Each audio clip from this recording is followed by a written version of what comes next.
Hello friends, welcome to the fifth unit of this excellent course that we are learning together.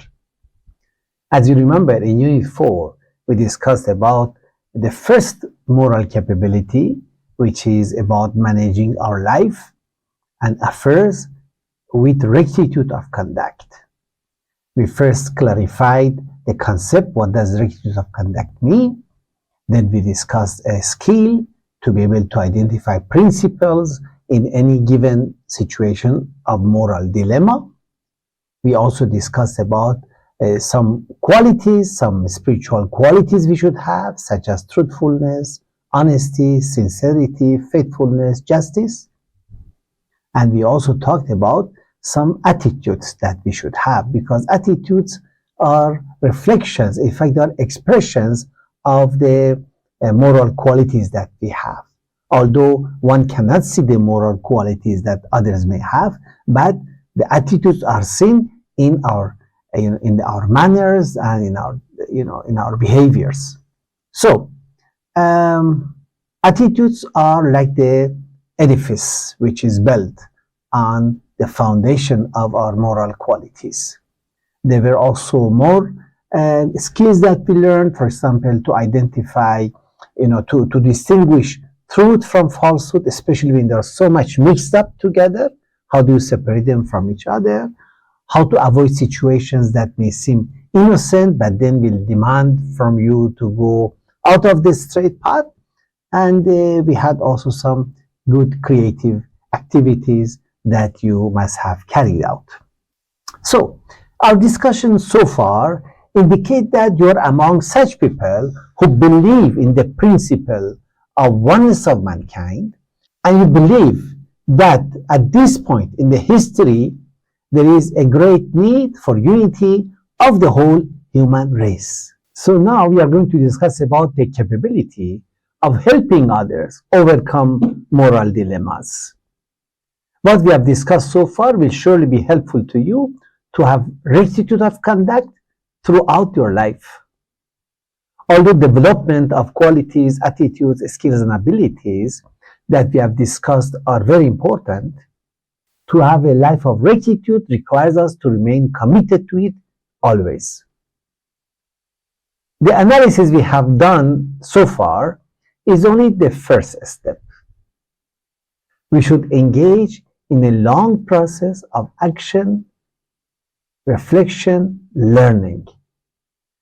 That is the process that will help us to learn how to live our life according to rectitude of conduct and to develop our capability. This means during our action, periodically we should pause and reflect or evaluate what we have been doing. As a result of this reflection, we should formulate our own learning. Based on this learning, we improve our action and proceed. So it is a learning loop that helps us to act, reflect, improve, act, reflect, improve, and proceed in developing our moral capabilities. Secondly, we should remember that we are not just concerned about our own moral behavior, but also concerned about the moral influence we have on others. This means we should be able to promote moral standards in our extended family, in the community, and in the society. This reflects our moral influence. In this session, we are going to discuss about how we can address this aspect of our moral development in our extended family, which provides an excellent environment for this purpose. That's where we begin. However, before discussing how to promote rectitude of conduct in our extended family, we should discuss how not to do it. When you begin promoting rectitude of conduct, you should be aware and careful not to fall into the traps of your own ego. There are two traps. They are attitudes of arrogance and self-righteousness. So arrogance is when one feels himself, herself to be important, and that pride, comes at the sometimes cost of insulting others. Arrogance and self-righteousness are two traps that are before us when we are promoting rectitude of conduct. So we need to learn how these two attitudes are developed in a person. Or you need to discuss it with your learning partner. How does one become arrogant? How does one become self-righteous? Self-righteous means to think that what he says, what he does, are right. So always he is right, always she is right. That's a dangerous attitude. How is it developed? And secondly, how will they harm interpersonal relationships? And how to avoid them? Otherwise, we will be caught in them before we realize it.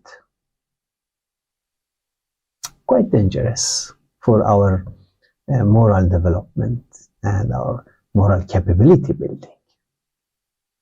So, this you do through an activity with your learning partner, and the question you will discuss is how these two attitudes can destroy your moral development. Very strong words have been used. Can destroy your moral development, and how they can be avoided. After you do this activity, think of a long-term plan of action to promote rectitude of conduct in your own extended family. That, of course, you will do later, but at this moment, you are not expected to prepare a very detailed plan. However, in your action plan, you should follow the process of action and reflection as we have just discussed. Therefore, now explore with your learning partner some possible activities you can do in your extended family to promote uprightness with humility, with the spirit of service, so that you can learn from these activities, and step by step you develop your capability to promote rectitude of conduct in a sincere way.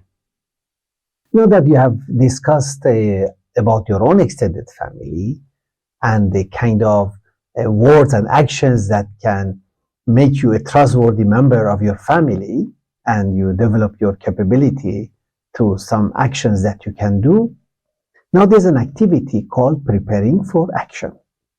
Here you will be discussing with your co-learner how to promote rectitude of conduct in an imaginary large extended family.